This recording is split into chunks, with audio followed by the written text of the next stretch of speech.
Hi, hello, good morning. Inom tayo ng tubig na pang-cleansing.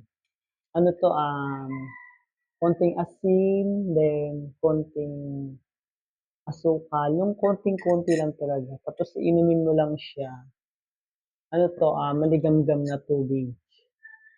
Yan ang minsan iniinom ko sa umaga, pang-cleansing ba ng kidney, para maalis tsaka sa sikmura maganda rin pala 'to.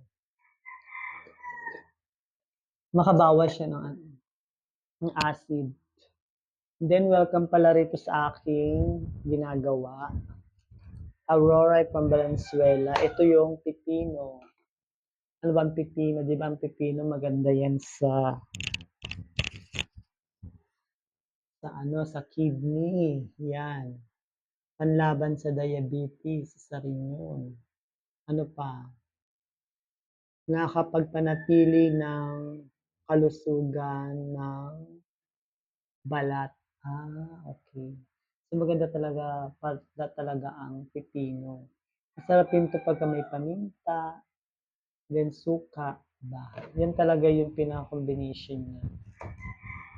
So thank you so much for all your support, mga ka-auras, mga ka-lodi, mga mamshi, mga popsicles. Thank you so much.